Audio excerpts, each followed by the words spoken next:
दूसरी दिक्कत ये आते हैं कि जब साइड पर काम चलती है तो बारिश का समय देते हैं काम, तो गड्ढा जहाँ मिट्टी काटना था इतना पानी रहता है, फिर भी हम लोग तैयार रहते हैं कि हम पानी में घुस के मिट्टी काटेंगे। तो फिर जो गांव का जमींदार होते हैं वो बोलता है नहीं ये गड्ढा से पानी कैसे, तो फिर योजना को किसी तरीके से वो बंद कर दिया जाता है ताकि हमको उलझा के रखे। मतलब 100 दिन काम तो किसी को नहीं मिल रहा है। 100 दिन तो सरकार के आंकड़े में भी 0.5% भी नहीं मिल रहा है। सरकार का ये खुद आंकड़ा है। इनका जमीनी अनुभव ये कह रही है 7 दिन और 14 दिन। मैं थोड़ा समझा देता हूँ कि जो मस्टर रोल निकलता है उसकी साइकिल 7 दिन की होती है या 14 दिन की होती है, इसलिए वो 7 और 14 दिन बोल रही है। एक बार काम मिला उसके बाद नहीं मिला, तो 7 या 14 दिन का काम मिला, उसके बाद पेमेंट का इंतजार करते रह गए, काम फिर नहीं मिला। ये हाँ, सरकार की हम लोग दबाव नहीं करते, हम लोग संगठित क्षेत्र में मजदूर रहते हैं। हम जानते हैं कि पैसा जब सरकार इनका एक सवाल है तो उसी में आप जवाब दीजिए। मैम जैसे कि आपने बताया, आप जब कंपनी जाते हैं वहाँ पर आपको जो है अटेंडेंस लगाना है, नेट नहीं मिल रहा है, तो आपने उनसे शिकायत करी वहाँ पर नेट नहीं मिल रहा है और इसका कुछ बदलाव उन्होंने कहा कि करेंगे।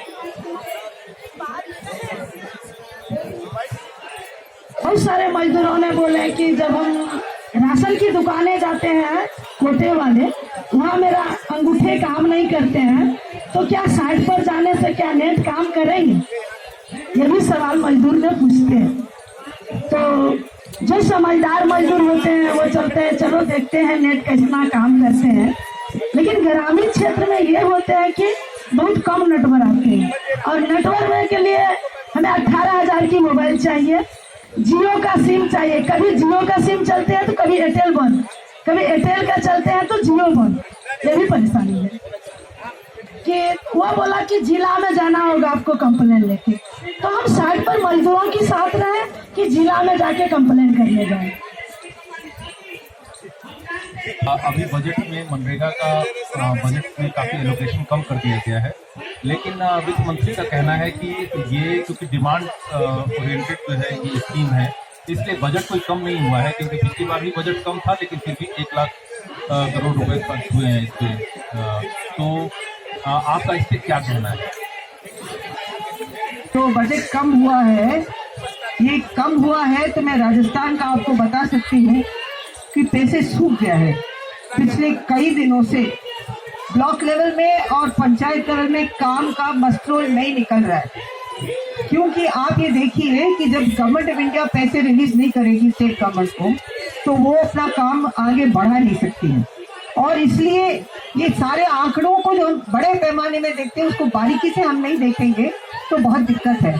और पिछले साल बढ़ाया नहीं है, ये 60 लाख करोड़ में से एक हिस्सा जो पेंडिंग पेमेंट्स हैं उसके लिए जाएगा, तो उसके लिए जाएगा तो क्या बचेगा? और आपके ये आदेश अभी गांव तक पहुंच गया है, वीडियो भी बना कर रहा है कि मैं काम का मस्ट्रोल इश्यू नहीं करूंगा क्योंकि बजट नहीं है।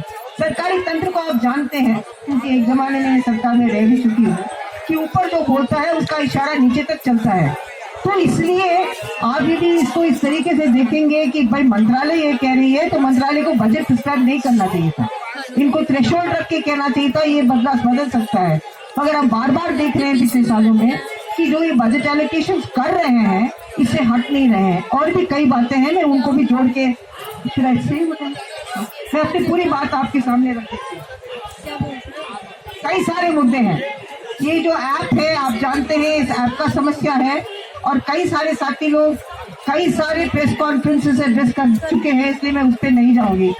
जो नए लोग जुड़े हैं मैं आपको कहना चाहती हूँ, इसी जंतर मंतर में कई महीने सो के, कई महीने रुक के, क्योंकि उन दोनों में 10 से 4 का नहीं होता था जंतर मंतर। हमारे समय में हम यही रहते थे और यही खाना भी बनाते थे और यही सोते भी थे। तो लाखों लोगों ने 10 साल तक, 11 साल तक भारत में कई जगह संघर्ष करके, सो के, उठ के, लड़ाई झगड़ा करके, ऑपोजिशन पार्टी के साथ वार्ता करके, पार्टी जो राज कर रही थी उसके साथ बात करके, पूर्व प्रधानमंत्रियों के साथ बात करके, कई अर्थशास्त्रियों के साथ बात करके बहुत सारे लंबे चर्चाएं हुई। उस समय people's action for employment guarantee करके एक आंदोलन का मंच बना था, उसमें हम सब लोग जुड़े, उसमें बड़े बड़े अर्थशास्त्री जुड़े और ये सारी बातें हुई क्योंकि 3 किस्म की लड़ाइयां हैं। एक तो लड़ाई है मजदूरों की, उनकी पेट की, एक लड़ाई है उसमें है राजनीतिक इच्छा की, और तीसरी बात है वित्त की। जब वित्त की बातें आते हैं तो हम लोगों को मरवाते हैं उसी से, कहते हैं पैसे नहीं है। इसीलिए हम लोगों ने अर्थशास्त्रियों को इससे जोड़ा है। अभी भी हमारे साथ अर्थशास्त्री लोग जुड़े हुए हैं जो इसका जवाब मेरे से ज्यादा अच्छा दे सकते हैं, मगर मैं भी कुछ दूंगी। मतलब ये है कि सरकार अपने तरीके से हमें पीटना चाहती है। और आप बताइए, अब मैं कितने साल हो गए, 76 साल होने वाले हैं इस देश की आजादी के। 76 साल में सबसे पहला कानून बना है जिसमें मजदूर के लिए, सम्मान के लिए और उसके जीवन के लिए कुछ बना है। जोसेफ स्टिग्लिट्ज, जो इतने माने जाने इकोनॉमिस्ट हैं, वो बैंगलोर आए थे कुछ 3-4 साल पहले और उन्होंने कहा था दुनिया में सबसे अच्छा प्रोग्राम ग्रामीण मजदूरी के लिए नरेगा है, मनरेगा है। और उन्होंने ये भी कहा कि मनरेगा की वजह से पूरी दुनिया में एक मॉडल बना है कि जिसमें केवल आप काम करके पैसा नहीं कमा रहे हो, आप डेवलपमेंट में भी भाग ले रहे हो, आप उस देश के पूरे प्रोग्रेस में भी भाग ले रहे हो और विकास में भाग लेते हो।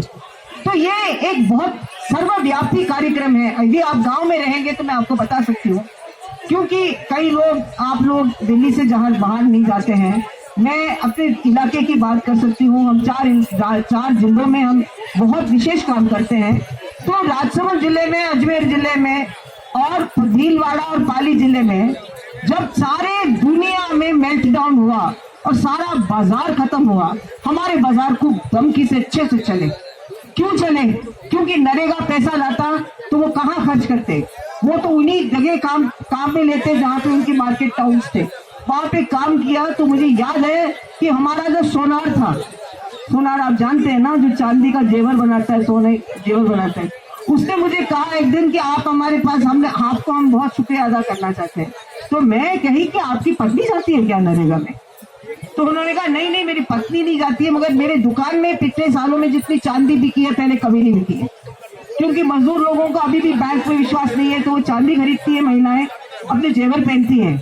तो मैं आपको कहना चाहती हूँ कि ये वन लाइनर्स में इसको हम लोग समझ नहीं सकते, पूरी इकोनॉमी में असर किया है। सबसे पहली बार मेरे बहुत सारे दोस्त सरपंच बने हैं।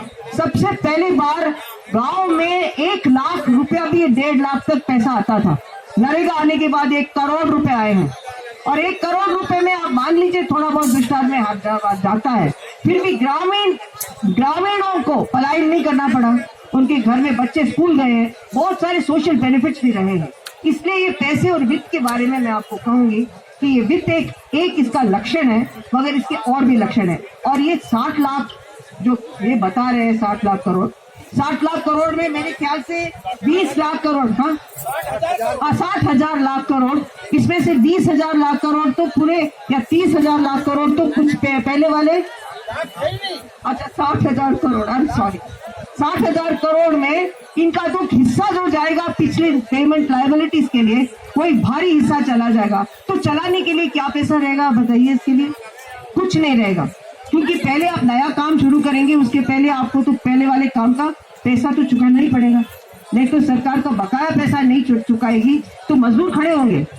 मैं एक वहाँ राजस्थान में एक असंगठित मजदूर यूनियन में भी मैं मेंबर हूँ, राजस्थान असंगठित मजदूर यूनियन। हमारी कुछ 9,000 से 10,000 लोग महिलाएं मेंबर है। उसमें हम लोगों ने 100 दिन का काम दिया है, क्योंकि हम लोगों ने एक चीज पे धमकी दी है, एक चीज पे संगठित हुए हैं, एक चीज में जाके वीडियो के दफ्तर के सामने खड़े हुए हैं। तो 100 दिन की मजदूरी भी मिली है, क्योंकि चंद लोगों को मिली है। यदि आप असंगठित मजदूर हो, संगठित नहीं होते हो, तो आपको ये मजदूरी नहीं मिलता है। 100 दिन की मजदूरी के अगेंस्ट आपको कम मजदूरी मिलती है। तो यदि हम लोग इसको एक बड़े पैमाने में देखें तो इसने देश का शिक्षा और स्वास्थ्य का जो लेवल है उसको बढ़ाया है। बढ़ाते हुए भी उन्होंने इस कार्यक्रम को इसलिए नीचे दिखाया है क्योंकि यहाँ की जो पूंजीपति व्यवस्था है उसमें प्रॉब्लम है। आप हम लोगों को यदि न्यूनतम मजदूरी भी नहीं मिलती है, हमारे कई राज्यों में उससे कम मिलता है। वो मिलने की वजह से हमारी बार्गेनिंग पावर बढ़ गई है। हमारी बार्गेनिंग पावर बढ़ गई है, तो जो 50 रुपए में काम लेते थे या 100 रुपए में काम लेते थे वो नहीं ले सकते हैं, क्योंकि हम नरेगा में चले जाते हैं। इसलिए मैं कह रही हूँ, क्योंकि मैं गांव की रहने वाली हूँ और गांव में ही अभी भी रह रही हूँ, और इसी से संघर्ष शुरू हुआ तो मैं यहाँ शहरी बात नहीं बता रही हूँ, आपको गाँव की बात बता रही हूँ। इसलिए ये है ही नहीं, तो ये थ्रेशोल्ड जब है ही नहीं तो आपको इसलिए क्यों एलोकेशन करते हैं और इतना लो एलोकेशन क्यों करते हैं? सवाल ये।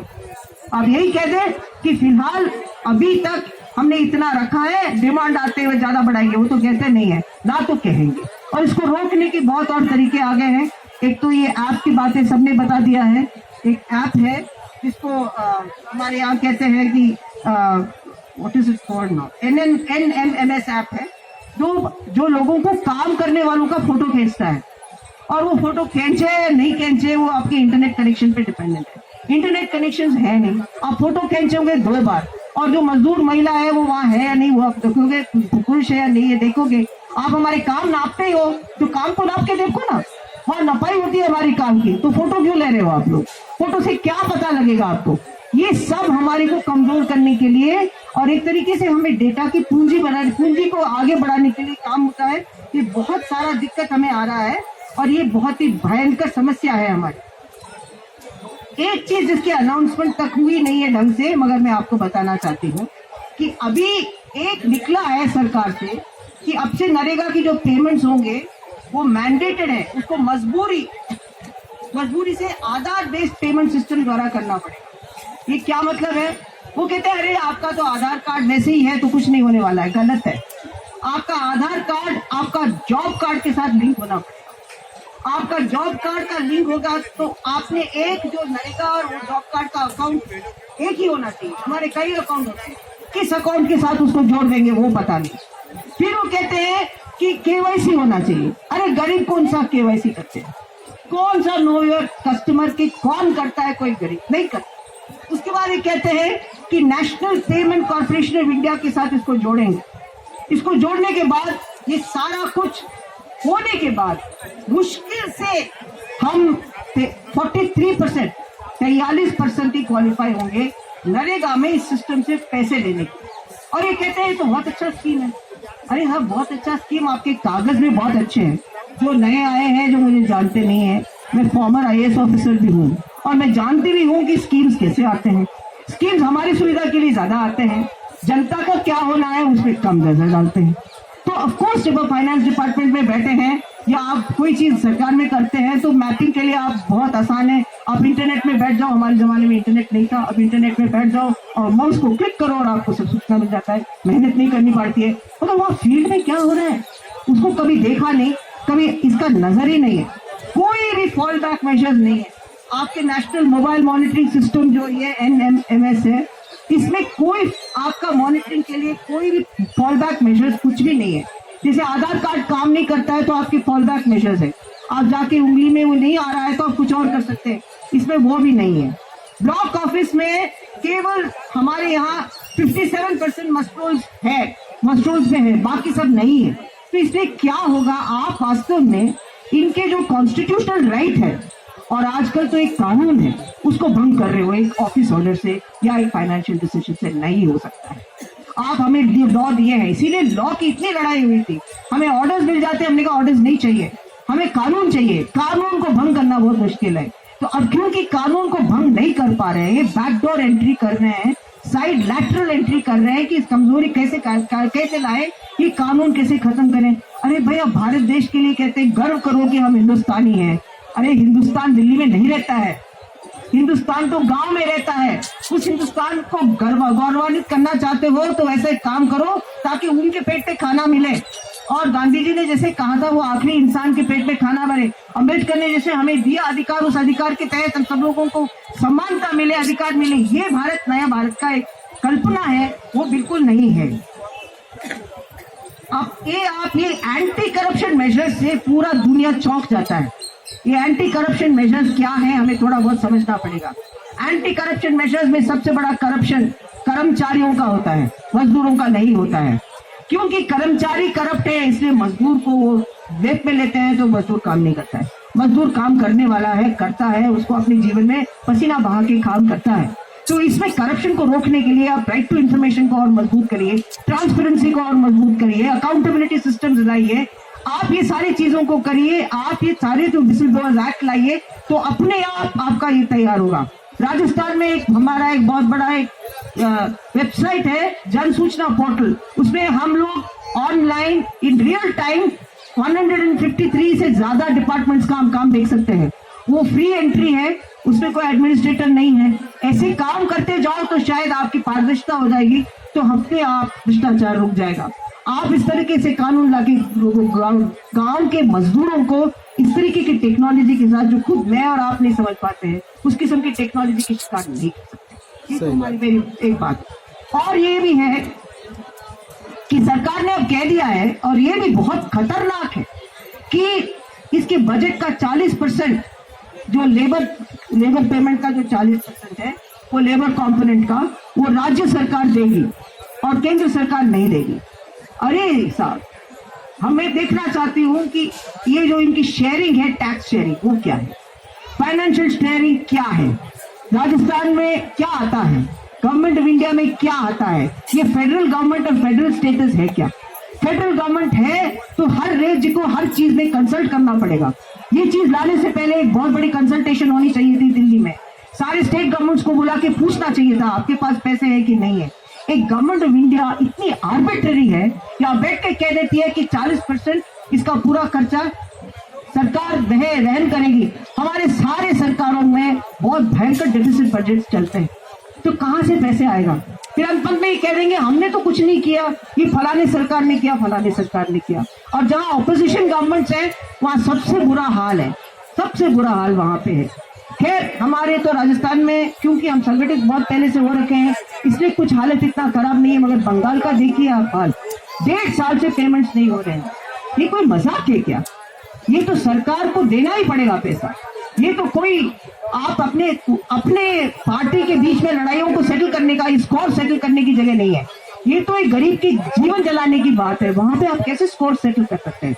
It's impossible. You can't settle scores on poor people's lives and their hunger. It's simply impossible. तो हमें लगता है कि ये 60,000 करोड़ जो है, इसमें से हम बिल्कुल नहीं कर पाएंगे। हमें वास्तव में 40 दिन का काम चाहिए, तो हमें 1,28,000 करोड़ देंगे तो हमें 40 दिन का काम मिलेगा। हमारा तो और भी बड़ा मांग होगा। 100 दिन की गारंटी लेनी है। तो राजस्थान का ये हाल है अभी कि हम लोगों को हमारी राज्य सरकार ने कहा है कि 100 दिन के काम कर लोगे तो हम आपको 50 दिन और दे देंगे। मगर वो 50 दिन को काम लेने के लिए हमें 100 दिन तो पूरे करने पड़ेंगे ना। तो वो 100 दिन हम नहीं कर पा रहे हैं। किसी के 85 दिन हो गए, किसी के 65 दिन हो गए, किसी के 80 दिन हो गए, किसी के 90 दिन हो गए, मगर वस्ट्रोल नहीं रिलीज कर रही है सरकार, क्योंकि यहाँ से पैसा नहीं आ रहा है। पैसा नहीं आएगा तो वस्ट्रोल नहीं रिलीज कर रही है, तो हमें केंद्र सरकार से भी नहीं मिल रहा है, और जो प्रॉमिस राज्य सरकार ने किया है वो एक्स्ट्रा 50 दिन की, वो भी नहीं मिल रही है। मैं आपको एक ही चीज कह के मैं अपनी बात खत्म करूंगी। 1975 में मैं IAS रिजाइन करके राजस्थान में गई। उस समय न्यूनतम मजदूरी, मिनिमम वेज 3 रुपीज, घी का पाव 3 रुपया और चांदी 600 रुपए किलो होता था। आज घी 900 रुपए किलो है, 900 रुपए किलो है। चांदी तो पता नहीं कितने 60, 70, 80 हजार तक पहुंच गया है। और हमारी न्यूनतम मजदूरी 251, 52, 53, 57 रुपए है, और 257 रुपए भी नहीं मिलते हैं नरेगा मजदूरों को। ये क्या मजाक है? और आप तो बाकी जगह तो देखते हैं, it is not democratic, it is not lawful, it is not just, it's not equality, it's not equity. What is it? What is this government doing?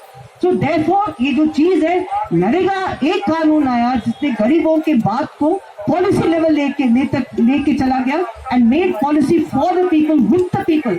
Participatory democracy क्या है, वो राइट्स बेस्ड लेजिस्लेशन के साथ आए थे। ये सरकार आने से दिन से कह रही है कि राइट टू इंफॉर्मेशन लॉ ने पूरे सरकार को वीकन किया है, एडमिनिस्ट्रेशन को वीकन किया है, उसने पॉलिसी पैरालिसिस लेके आ गया है। और कहती है मनरेगा जिस दिन से आया है, हमारी इकोनॉमिक क्राइसिस मनरेगा की वजह से होती है। मैं आपको प्रूफ दे सकती हूँ, इकोनॉमिस्ट को आपके साथ मिला सकती हूँ, जो कहेंगे कि NREGA has not brought economic crisis to this country. In fact हर जगह उसने ऐड किया है, इसके एसेट्स को ऐड हुआ है, लोगों के, गरीब लोगों को मरने से बचाने की वजह से सोशल इंडिकेटर्स बढ़े हैं, बहुत सारी अच्छी चीजें हुई हैं। करप्शन तो हुआ है, कोई मना नहीं कर सकता, करप्शन होता है, हमारा देश है, हम सब जानते हैं। उसको रोकने के तरीके और हैं, ये नहीं कि आप नरेगा में पैसा कम करोगे तो नरेगा के काम को बंद करोगे, ये तरीका बिल्कुल भी नहीं है।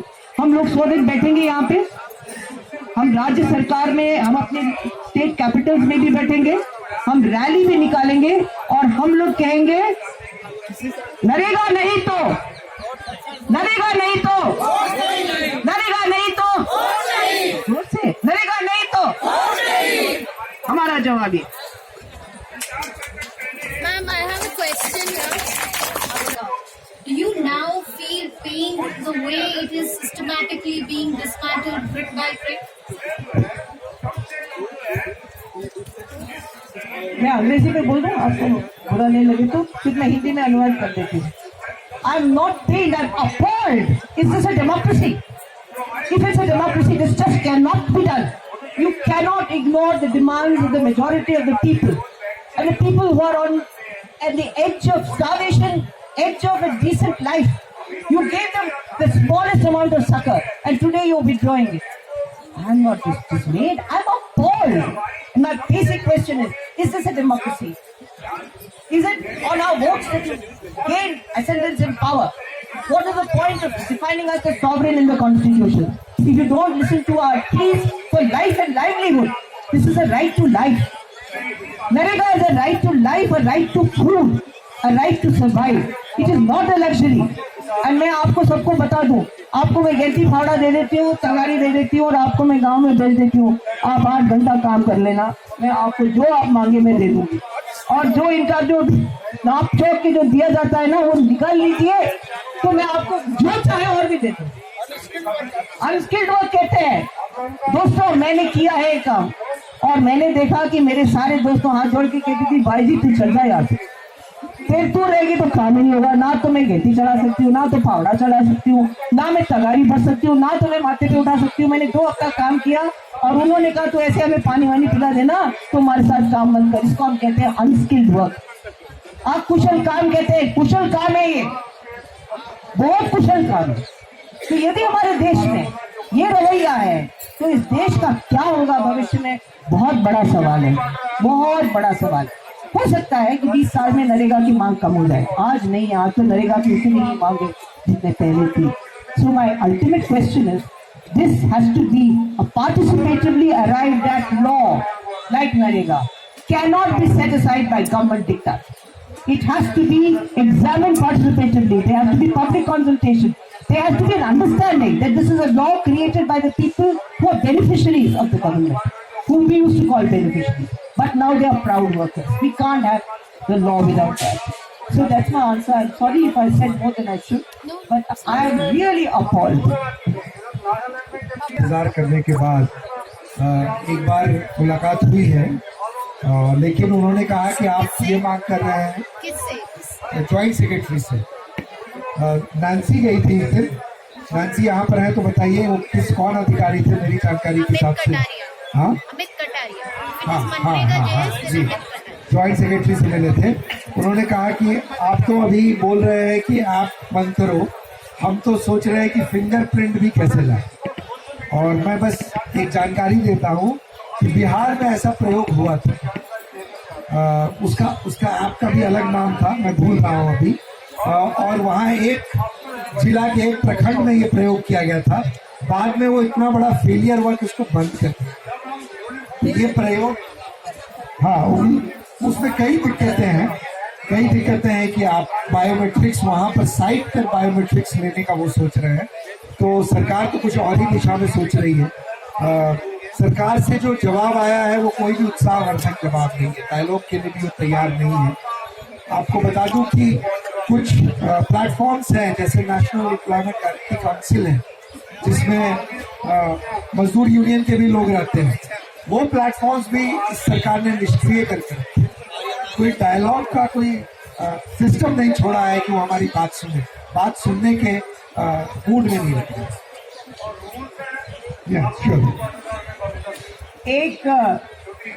एक ऑर्डर पास हुआ था in the last days of UPA.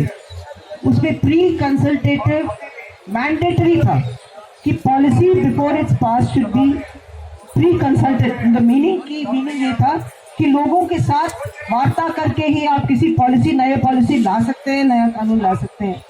कोई किसी चीज की इसमें पिछले 10 साल में जो भी हुए हैं, एक कानून और एक पॉलिसी, एक नियम, तो कुछ भी हो, आपके वो मनी बिल का हो या आपका वो और भी कुछ हो या आपका सीए हो या मतलब किसी तरीके का कानून हो, उसका कोई भी चर्चा नहीं हुआ है।